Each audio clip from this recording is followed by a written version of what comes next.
Good morning, everyone. Thank you for joining us today. We'll just give it a couple of minutes for people to filter in, and then we will get started.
Morning, everyone. Morning, everyone.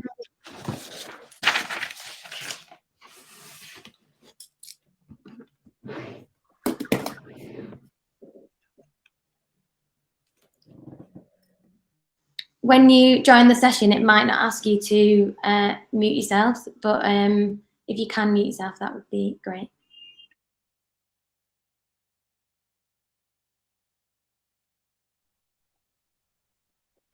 Okay, we've given it a few minutes, so I think we will get started now. Good morning again, everybody, and thank you so much for joining us today. Welcome to our Culture Clinic on supporting your team with the cost of living crisis. So before we get started, I'll just run through a quick couple of housekeeping points. The session today will last for approximately 60 minutes. We will do our best to keep to time. If we do have anyone coming in a little bit late, we just ask that you place yourself on mute as you join. The messaging feature can be accessed using the chat option, which is just at the bottom of your screen. And just keep in mind that if you are asking questions, other attendees will be able to see your name. Through the session, we'll be using polls. So a little notification will go off at the bottom of your screen when it's time to take part in that. And yeah, make sure you answer. There you go. And now I'll introduce our speakers for today's session. So for those of you who are HR Advice customers, you'll already be familiar with Elisa and Hannah. They are both HR advisors here at the Charlie Advice Service. Between them, they have many, many years of experience. So they'll be dropping lots of pearls of wisdom today. And also very happy to announce that we have Ozzy joining us today from Otter. Ozzy is People Director at Otter. We're very, very happy to have him here.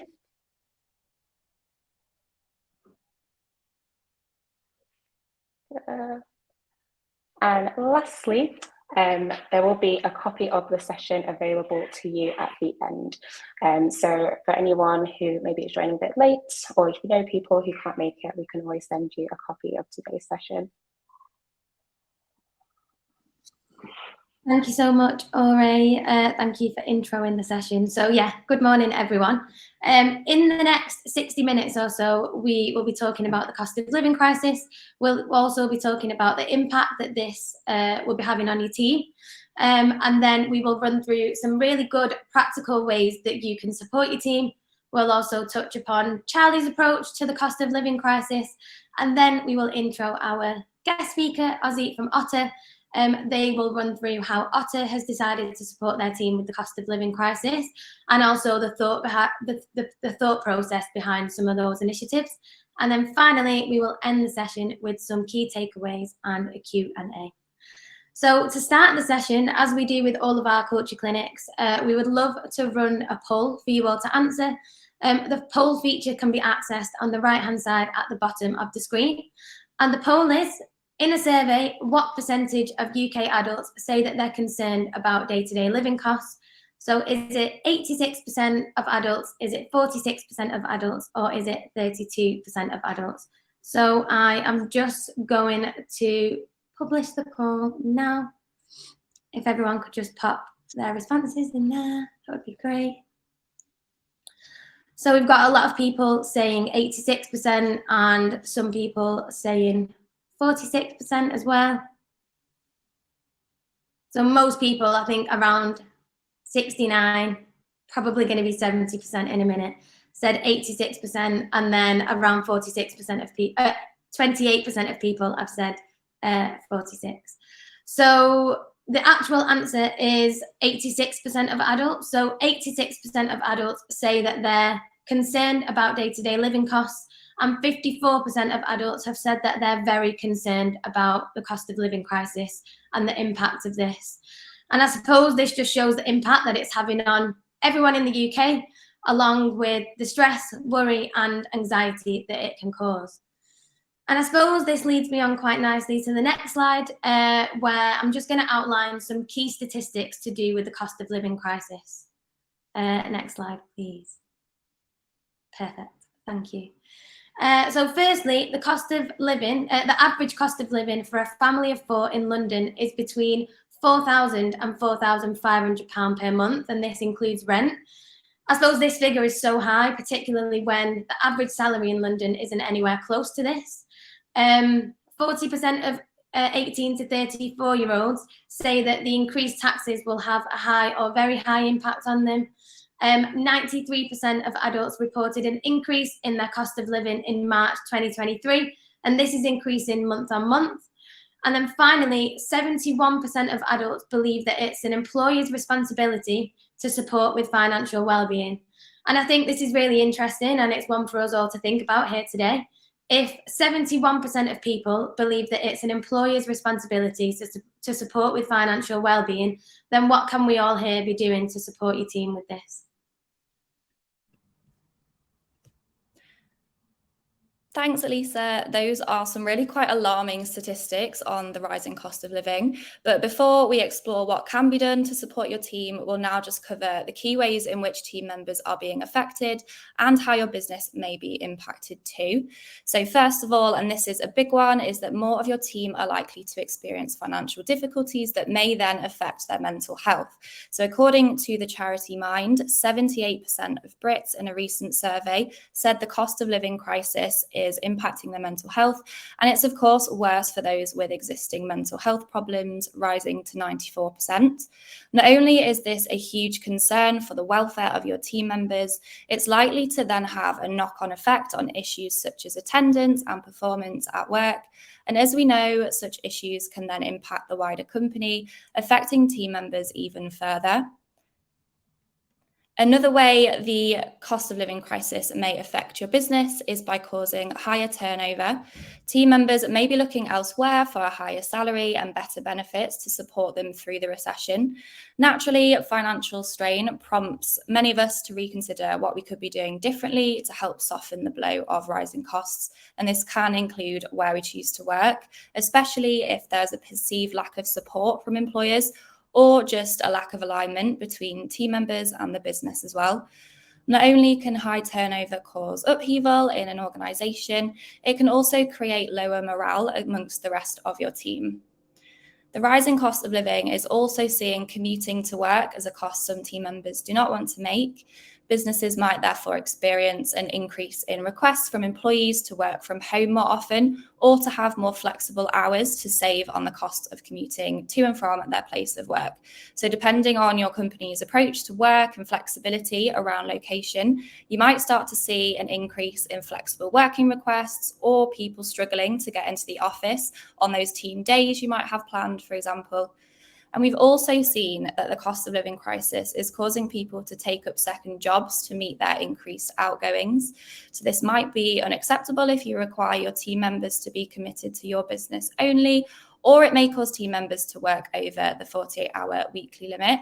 But working 2 jobs will just be really stressful and unsustainable for the team members. So if, as an employer, we can support as much as we can at least soften the blow of those rising costs.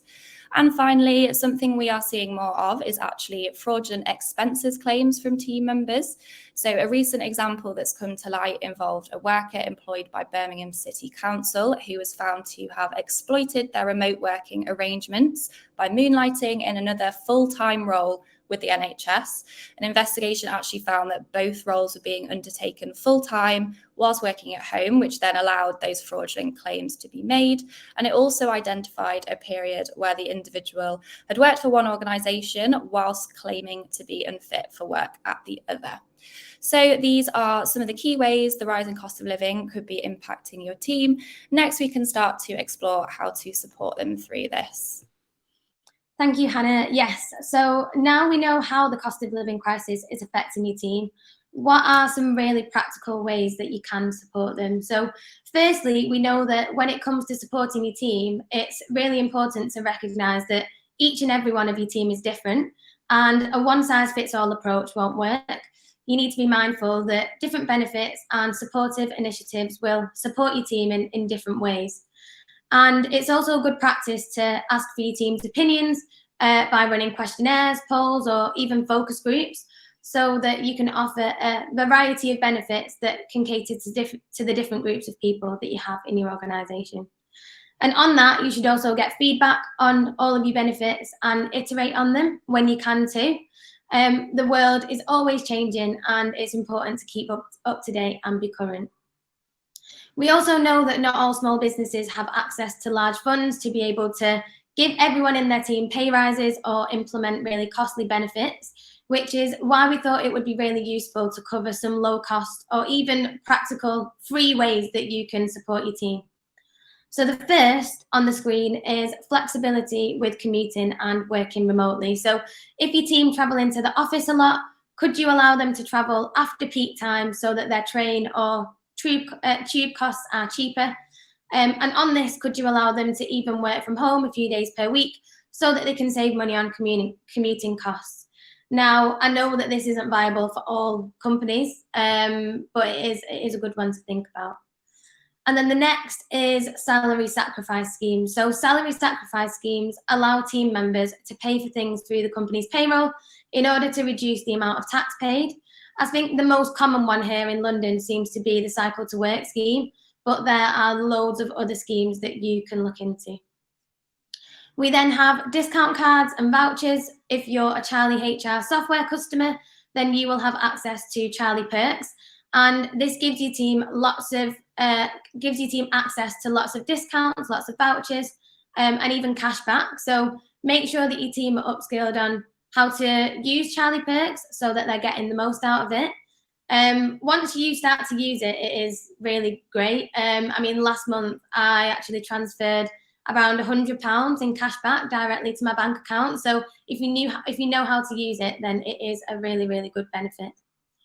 We then also have free or subsidised snacks, drinks, or meals. If your team do come into the office, then could you consider providing free or subsidised snacks, drinks, or meals?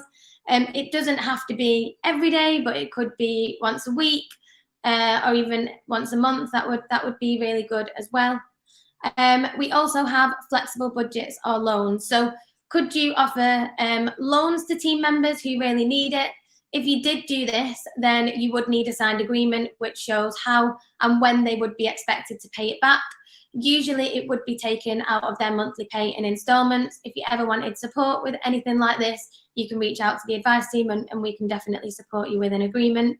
Again, if you have remote working budgets or learning and development budgets, could you widen the scope of these budgets to be used towards the cost of living? So maybe for food shopping or petrol, things like that.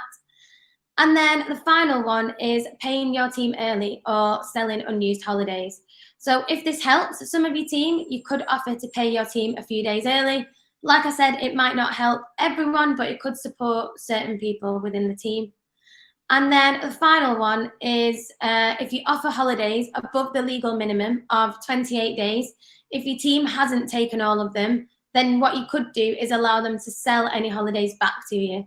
So an example of this would be if you offered 25 days plus bank holidays, you could then allow 5 days or less to be paid back to your team if they've not taken them. And I suppose this would just put a little bit more cash in their pocket rather than having like a use it or lose it policy, especially if they're not planning on using those holidays anyway. Every little can help in this circumstance. Next slide. Thank you. If you do have higher budgets and you can afford to support your team more financially, then you can consider one-off bonuses. If you do this, you might want to consider spreading it over a few months just for tax purposes, or you could offer a certain percentage pay rise to each of your team members. The main thing to consider with this, though, is make sure that you still have a really fair and transparent process for reviews and pay increases.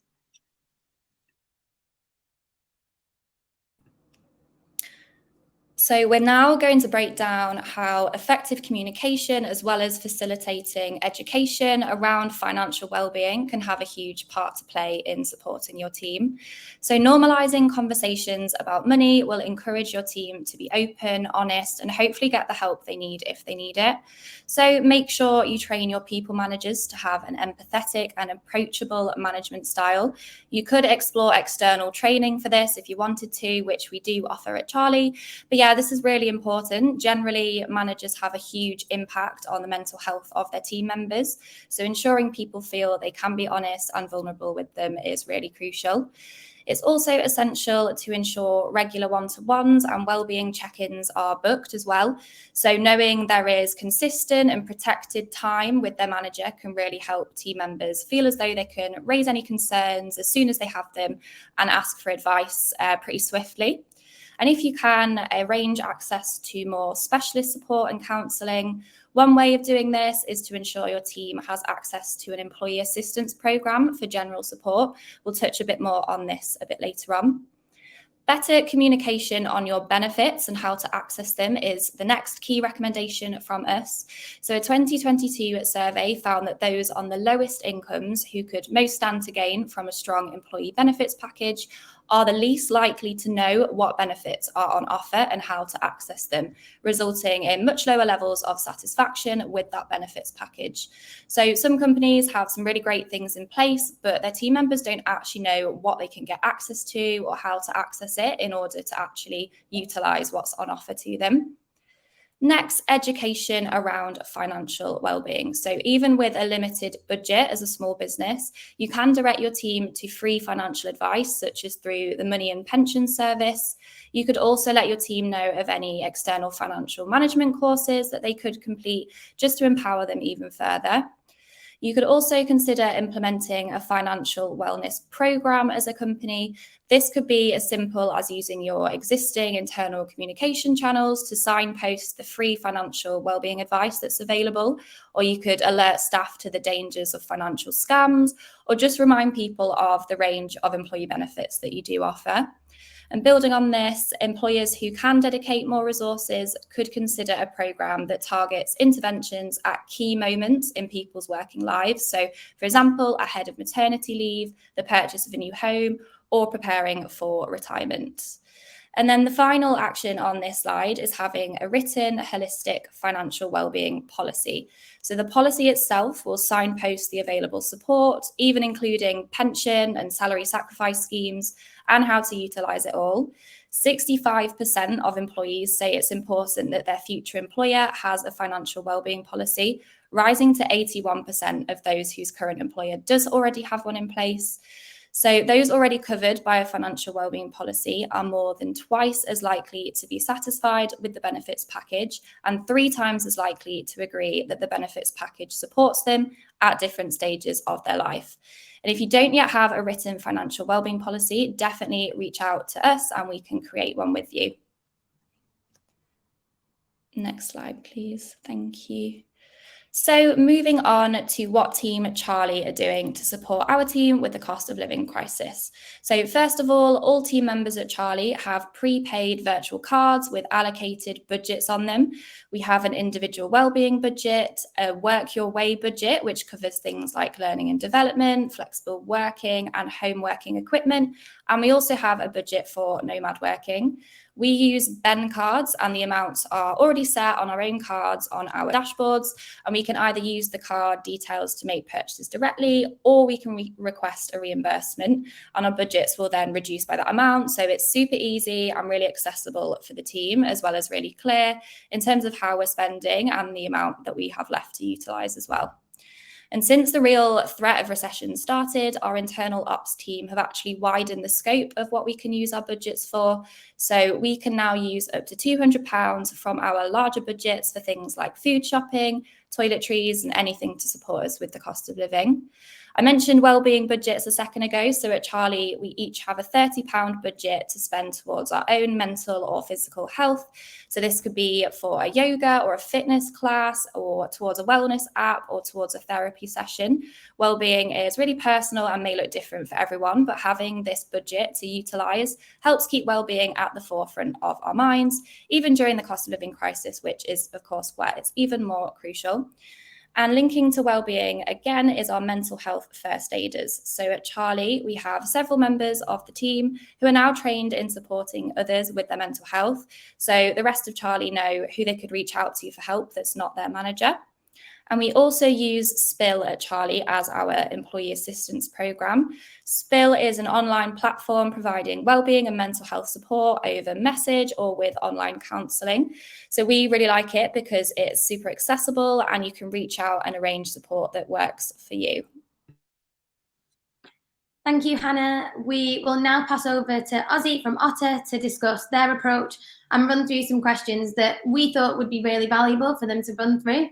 Just to give you a bit more information about Otter. So Otter works with companies to help them hire the best talent, and they're trusted by over 1 million candidates worldwide.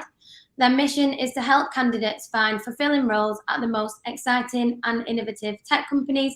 And to date, they have helped make tens of thousands of hires at mission-driven companies like Bumble, Starling, Booking.com, and even us here at Charlie HR, which is obviously great to see. So we'll now pass over to Ozzy.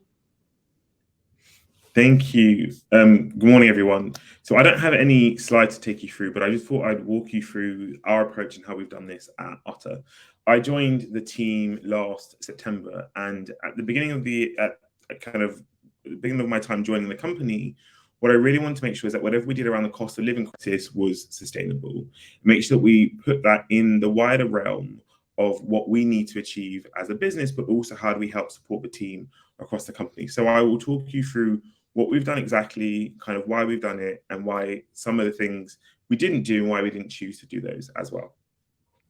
To start with, kind of what would we do? The first thing that's probably helpful for me to explain and to articulate is that our team at Otter is slightly different to what you might think. So we have what is what we refer to as our HQ team, which people like myself who are salaried, full-time, work on a hybrid pattern, twice a week in the office. And we also have a team, our job and company operations team, who are part-time, fully remote, work fully flexibly. And what's important to note is that across those two teams, everybody is employed. So our job ops team, they're not contractors, they are fully employed by us, and it became important for us to make sure that everyone who is employed by us is therefore then well supported by us as well.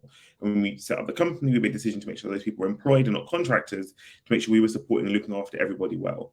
So for that team who are part-time and fully remote, We introduced things such as the London Living Wage. Everyone was on London Living Wage, irrespective of where they are in the country. We introduced that from September rather than waiting until we had to do that in, I believe, April 2023. The reason we brought that forward was because we recognised the cost of living crisis is here and it is affecting a lot of people today. So we wanted to make sure that we had the opportunity to increase people's wages as early as possible, as we could afford to do it without waiting for legislation to change. So that obviously had a big impact for the team, increasing their hourly rates as well. We then looked at what could we do very targeted support for the cost of living crisis and gave them each in that team a one-off £500 bonus. Then in consultation with the team, we asked people, how did you want that to be paid? For some people, that was in January. For other people, it was over 2 payments, January, February, sometimes 3 payments. Otherwise, being paid over a certain level can affect people's benefits. And we were mindful that we didn't mind splitting those payments out because we didn't want to affect people's other benefits, because obviously that would then have the opposite impact of what we're trying to do, which is ensure they have a bit more cash, a bit more money to help support them through what is a difficult time. We then looked at introducing other specific benefits for this team, and the two teams do have slightly different benefits than the way we structured them. We introduced something called WageStream to help with financial well-being, and it's a platform that gives you access to financial coaching, discounts, but also the ability to take some of your earned wages a little bit earlier. Now, it's slightly different to payroll lending, which we didn't do. It means only if you've earned wages, only if you've worked, can you access a portion of those wages earlier. And we as a company get to set the limit anywhere between, I think, up to 50% to 30%. We set around 30% of your wages you can take earlier once you've earned those. And that really helps people to manage their cash flow month to month, week to week across the team. We've seen a really big uptake both in the platform overall, but using the earned wages facility, as well as the financial coaching and some of the financial well-being and the access to discounts that they get through their platform. As this is part of our team, probably on the lowest salaries because they are part-time, because they are waged, this became a really helpful way to support them and to make sure we were targeting and supporting the best way. We then look at our HQ team. We had to structure our benefits slightly differently. And so they, as I said, hybrid, 2 days a week in the office. And we've done some of the things that Charlie have done, but also that we've heard about today. So letting people know they can come in slightly later to take off-peak trains, introducing the cycle to work scheme, doing the salary sacrifice. People can buy bicycles, new equipment for their bicycles, something we didn't have before. We then looked at introducing financial coaching platform, which we did, as well as introducing a premium budgeting app. We use YNAB, called You Need a Budget, to help everybody, as well as looking at other things such as we had a self-care and a personal development budget. We amalgamated those into one budget. Everyone now has £1,000 to spend across the year to support their personal development, their well-being in any way that they see fit. And that really is a decision between them and their managers. Of course, that obviously comes with the cost. We pay the taxes on everything that is spent, and we track with our finance team, but it gives everyone the flexibility to work out what they need to support them. And that's really the only rule we have in place is your self-care budget is what do you need to support you? And that can be further development, further growth, or it can be something else to support you. You know, so I know my team, for example, just bought themselves a walking treadmill to use at their desk, for example. So it's people have the option to spend it how they wish, and that really gives them the flexibility, target support for themselves. As part of that wider benefits review, I looked at our health insurance provider and how can we increase the level of support we're giving people there, both by making sure, as we heard earlier, people understood what they were getting from their health insurance provider, so how to access mental health support, mental health therapy, but also introducing an employee assistance helpline as well. That became really important because the option we chose gives people access to some legal advice, but also debt advice and other financial advice. And so in addition to the financial coaching people have access to, they also had this other route to go and get broader support from our employee assistance partner provided for our healthcare provider. We use AXA if anyone's interested. And that's been a really helpful thing. When I've had people in the team say, I'm concerned about this, concerned about that, I can always direct them to our EAP helpline. We also introduced an option for people who wanted it, and because they had additional mental health needs, to have therapy. And we looked at initially partnering with one company to do this and have a contract, and decided in the end against that in consultation with our team, largely because we discovered that some people already had a therapist or someone they trusted they were working with. So we looked at what was the right amount of money we could do to support people. So everyone in the team can access up to 6 sessions of mental health therapy, up to a cap roughly about £80 per session, so about £480 overall. We felt that was a good way and a good flexible way of giving people the ability to pick and choose what is right for them and choose the right support for them, and we would then cover those costs rather than us picking one individual provider who then everyone had to go to. And that's been really well received by the team because it's been used quite flexibly. And a number of different people would say, able to continue therapy with someone I've already seen or I've seen before, or actually I've been able to find a new therapist and reach out and work with someone different to help support me at this difficult time or with any existing mental health needs. As part of our wider business, we're in the office, we already provide sort of free breakfast, we have a nice coffee machine, snacks in the office, but we also introduce lunches for the team on a Thursday. So everyone has to be in the office on a Thursday, and we felt that was a good opportunity, therefore, to make sure we're both providing a nice opportunity for us to come together, but also people to have lunch together. And that's a really nice, hot, catered meal. Sometimes it feels a little bit like school, where everyone's kind of serving themselves, or sometimes people come and serve it for us. We had Mexican the other day, which everyone really loved. And so we get lots of different things, but also it's a really nice sort of community building aspect of it. In our office, we've got a really large table where everyone can get around the table, they can sit together, we can talk, people talk, different people from different teams. And so that's been a really nice way both to bring people together, but also, we're trying to minimize waste. So nothing really goes in the bin, because anything's left over. We have boxes, people take Tupperware home, take it home for lunch, for dinner the next day. And so making sure that actually for some people, especially those on low wages sometimes, or other people, it's been a really helpful way to know that after Thursday lunch, there's also a little bit of extra food left over that they can then take home. They can have for Friday or for lunch next day as well, not have to worry about paying for lunch twice. As we all know, lunch from Pret or wherever else can be very expensive on a daily basis. So giving people that option on a Thursday, but also on a Friday, take some of that away with them, has also been really, really helpful for the team. And lastly, we have introduced support for high rate taxpayers to help them claim back some of the taxes. There is I can't remember the name of the tool we were using, and it's basically really helpful. People can submit some of their details, and that helps them claim back some of the taxes. What's been really important for us is to remember the one principle, is that we only know what we pay people. We have no idea how people are spending their money, what their financial pressures are, and what stress they have in their life. And so making sure we're providing a broad range of support has been really pivotal to our approach and how we approach doing our compensation and benefits review. That's just like a look at some of the things we're doing. And of course, when I'm looking at my notes, and I realized the one big thing I forgot to mention is we're also trying a 9-day fortnight as well for the team. So reducing the amount of time we're in the office. Every other Friday, the whole team has off, which has had great success and great results, really focused on improving sort of happiness, but also well-being across the team. But again, reducing the amount of time you're having to travel into the office and therefore pay for coming into the office as well. Thank you so much, Ozzy. I think the benefits that you've rolled out at Otter are so innovative, and we also just love your approach to the cost of living, and also just all the other benefits that you have as well, which are great. Thank you so much for joining. Before we move on to the Q&A, we thought it would be really useful just to highlight some key takeaways from the session. Firstly, it's clear that the cost of living crisis will be having a huge impact on most of your team. And so it's really important to address this and support them as much as you can. And on that, remember that everyone is different. So have a variety of approaches and initiatives to best support the different people that you have in your organisation. Remember that supporting your team doesn't always have to be costly, and you don't have to focus purely on compensation. There are so many different ways that you can make an impact, whether that's small or large. And finally, communication and education around financial well-being is key. Make sure that you're advocating for this in your organisation and giving your team as much support as possible.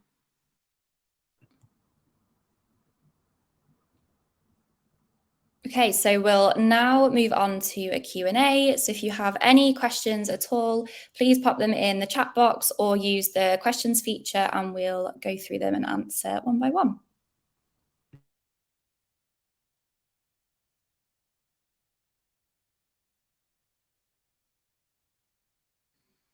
So the first question I can see in the questions part of Livestorm is for Ozzy. So it says, how has the self-care budget been funded by the company? Was it just additional money given, or was it taken from another budget in the business? Yeah, perfect. Great question. So we've always had some form of well-being, some form of personal development budget across the team. And when we carried out our benefits review, what people were asking for was more flexibility in how they use that budget, but also better help on how they could target that, what they could use that for. And we found we were often getting into knots at times, people saying, oh, can it be used for this? Can it be used for that? And so what we did basically was amalgamate the two existing budgets that we had, and to make it a full £1,000 and make sure that was then covered for everybody, and give them a little bit clearer guidance as to ultimately what you couldn't spend it on. And then gave some more suggestions around what people were spending on and how that was helping people, benefiting people across the business. One of the trickiest issues we have is that sometimes we're seeing People don't tend to spend their money across the year. So there's a little bit of work my team does is trying to prompt people and remind people you have access to this budget, you can spend it on different things. Make sure you're spending it throughout the year as well. Thank you. And then we have a question from Dennis. Dennis Palmer. So on the budgets, do you P11D the costs, or does Charlie HR pick up the tax liability? So with this question, Ozzy, have you got an answer for it? Yeah, well, for Otter, we pick up the P11D costs for our team. So we handle all of that at the year end. So the team don't have to worry about any of that themselves. Okay, perfect. With that, I am not 100% sure. Would need to ask our internal team and follow up by email. I know that they do speak with Quantico, who we use to support us with lots of our financial bits. Are there any other questions in? I don't think there are any other questions. Hannah, are there? Oh. Just looking in the chat box as well. Okay. Out of the benefits, there's one from Caroline. Out of the benefits that you have put in place, which has been most well received by employees? Ozzy, would you like to answer? So I think the 9-day fortnight is probably the biggest and the easiest one that everyone absolutely loves the most. But I think if I look across the suite of benefits, I think actually the one that had the biggest impact has been around the financial coaching and support, as well as, and I didn't mention this actually, our approach to how we did pay rises at the end of the year. So it was a review of our benefits, but it was also a review of our compensation. And what we opted for was, rather than do percentage-based increases, was a flat increase across the entire team. That meant everybody in the team got the exact same increase, and so they were equal, but they were equitably distributed because people on lower salaries therefore got bigger increases. And we did this because we realized that as we looked across the figures, we looked across the economic data, the cost of living wasn't going anywhere. This might feel transitory for some of us, but for many people, it's been a reality for a long time. And for others, this reality is going to stay here and persist for a very, very long time. We've seen that, even just people with mortgages, for example, just how mortgage rates are going up and putting a lot of people under greater financial stress and distress. And so that meant people on the lower end of our salary, some people were getting really big pay rises that really helped those on the lower end really offset the challenges associated with the cost of living.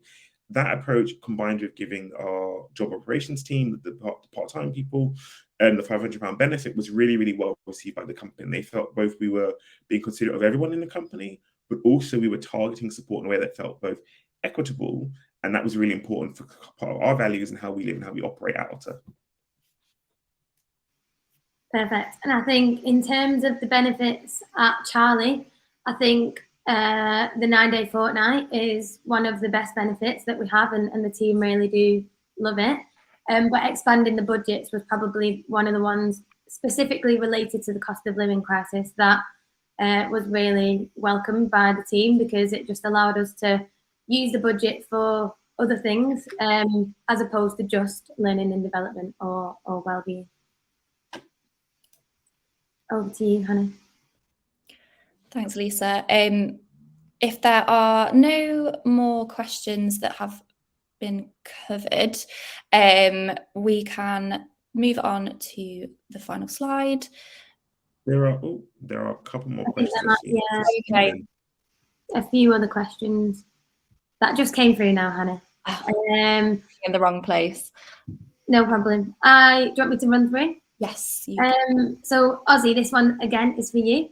So Ozzy mentioned that everyone got increased to the London living wage as a minimum despite location, but did that mean that employees living in London had more of a struggle than others, or was there additional support for them? No, so we always maintained that we were paying the London living wage for everybody across the team. In September, the Real Living Wage Foundation releases their figures on what the real living wage will move to from the following tax year, so April of next year, to give employers time to kind of forecast and plan how that increase in costs, especially if they're living wage accredited, will impact their budgets. The decision we make is that whenever those figures are released, we instantly move everybody in that same month to the higher salary. So people in London weren't struggling because they were already on the London living wage. It meant that when that change happened in September and it was recommended for the following April, we just implemented it sooner, so they got the benefit as well. Perfect. And then we have another question, which is, what would you say is the best avenue of communication to inform employees of these changes? We have quite a few of these benefits mentioned, but find a lot of employees don't know what's available until it's needed. I mean, the first thing is making sure that you have a policy in place to make sure that you outline all of your benefits. It's in the contracts, it's in your mental health and well-being policy. But if you want to revisit it and re-highlight it, you could even do like a short 10, 15 minute, even half an hour presentation on all of the benefits that you offer, so that you can just resurface this to the top of people's minds.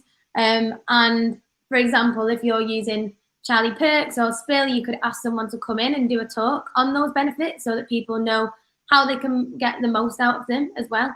And that's what I would say would be the best way to communicate it, because I think particularly benefits like Charlie Perks, people just forget that it's even there. So actually bringing it to the surface and showing people how they actually can use it and get the benefits from it will have a real impact, and hopefully then people will feel more comfortable to use it as well.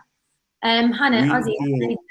Yeah, we kind of took a similar approach. What we did is we informed the entire company all hands of what all the changes and benefits were. We followed up with that with a Slack post in writing. And then as we rolled them out from January, every couple of weeks, we invited one of our partners in to talk about financial coaching, financial well-being, the therapy, the different benefits we were adding. We invited people to talk the team through what they were, how they could access them. We did those over a lunch, so you could join on your lunch break. And we have a culture where everyone takes lunch at the same time between 12 and 1, so it was very easy to schedule. Make sure that everybody who wanted to join and wanted to learn more could join. All those sessions are recorded, they're still on Notion, everyone can go back and find them later on. So that became part of how we communicated them and made sure people were using them. We were also thinking about time of year. So as we rolled out the new benefits around pensions, we didn't communicate anything about that until the end of the tax year, where people actually would start doing some of these things, start making some of these changes, start having to do their tax returns. For following year, like, here's support you have. So making sure that when you're rolling out the benefits, you're communicating them, thinking about the timing of when it's important. So our health insurance, we did it in February around the time we were renewing our health insurance provider. We asked everyone to look at their quotes, what their premiums were, asked that we'll look at what they wanted to do. Do they want increased coverage, decreased coverage in certain areas? And got access to come in and basically talk everyone through what are the benefits and how do you work them. We spent an hour with them and lots of questions, make sure people could really understand what their benefit was and how it worked. And that's been really, really beneficial to the team, because then everyone not only knows what the benefits are, but they know direct from the horse's mouth, so to speak, how to access them and how they can use them on a day-to-day basis as well. Perfect. Thank you, Ozzy. And then we had someone ask, how can we arrange for someone to give a talk about Charlie HR Perks? So what I would recommend is that you speak to Perks directly. They are a third party. So I would speak to them directly, and I'm sure they'll be able to give you some resources or talk you through how they can provide any support. And then another question, which is, has anybody asked employees if they would like a pay rise equivalent to the benefits? For example, a £1,000 pay rise, which would be welcomed by lower earners. So that's not something that we have personally asked the team at Charlie, just because we have a career progression framework with really clear areas of development and progression. But what we do is we get our salaries benchmarked every year and do a benchmarking exercise every year to make sure that we're paying at market rate or higher. Ozzy, have you got anything to add on that? Yeah, so we didn't ask people directly, but as I said, we did a big comp and benefits review, and that meant reviewing benchmarks, salary bands, all of that stuff, communicating, articulating that to the team. But what we actually was looking at a survey of what benefits people wanted, and actually what came out more so than more cash, swapping benefits, more money, was people wanted more holiday. Like 50+% of people wanted more holiday, and that was the biggest thing. And that's partly why we looked at introducing something like a 9-day fortnight to give people increased time off to rest. But one of the things we really value is all of us having time off together, and a 9-day fortnight felt like that was a nice way to do that. So we didn't ask people, and so far, safe to say, no one has asked us for it. I think the way we approached the pay rises meant that everybody got what felt to be a sizable pay rise to most people across the business, and therefore no one actually was that concerned about getting a pay rise versus benefits. We were able to give pay rises in addition to benefits, and those were sizable pay rises that everyone got across the board, which is quite helpful. I noticed that Karen asked another question. Amanda asked a question about, was there a cutoff for higher pay increase, e.g., what was the lowest paid bracket? There were no cutoffs. Everybody got the same increase of £3,500. right across the board. And so that percentage increase was different for different people, but everyone got the exact same amount and there was no cutoff. And we felt that was the most equal way to do it, but also the most equitable way, because we wanted to target support towards those on lower incomes who are most likely to be at the sharper end of the cost of living crisis. We've also just got a question from Tia in the chat box around what the best way to communicate an EAP to the team is, and if we can help with that at Charlie, and we definitely can. Please do come through the live chat or email us, because we'll be able to support you with that for sure. So just check questions again. I think I saw one from Amber, which I don't think we've answered. Please let me know if we have. Ozzy mentioned that everyone got increased to the London living wage as a minimum despite location, but did that mean that employees living in London had more of a struggle than others, or was there additional support for them? So no, we just moved the London living wage earlier. We just introduced it earlier, so we introduced it in the September, as opposed to waiting until April 2023. It was introduced September 2022. Everyone was already paid at the real London living wage already. We just moved the increase earlier. Amazing, thank you, Ozzy. Just having a last look through the chat box or questions. I think that's it now, Hannah.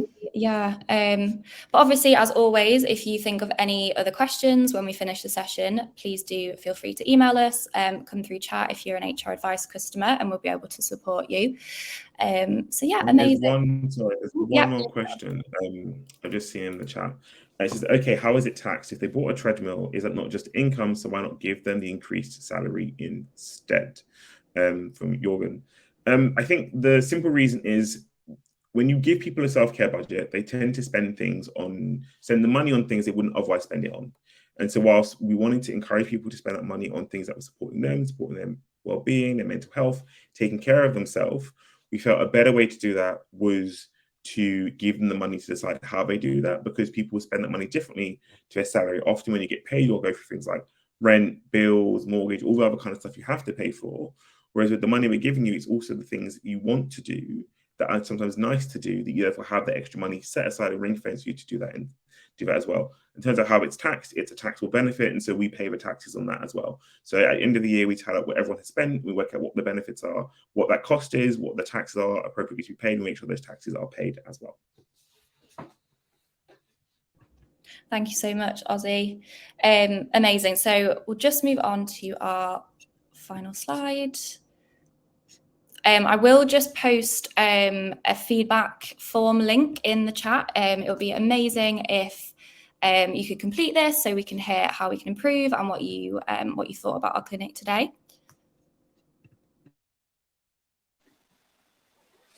Well, thank you, Hannah. And yes, if you could just take a few minutes to fill that in for us, it would be really, really helpful.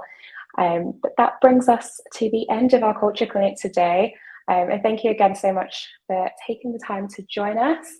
As Hannah mentioned, like as always, if you have any questions, either on anything we've discussed today or just anything HR related generally, you can always come through to us on my chat or the email that's on the screen now. And then if you would like to pick Ozzy's brain a little bit further, you can get in contact with him on LinkedIn. And as we mentioned at the start, we will send you a recording of this, so you don't have to scramble and jot everything down. It will be available to you. But yeah, thank you again for attending, and we hope you have a wonderful rest of the day.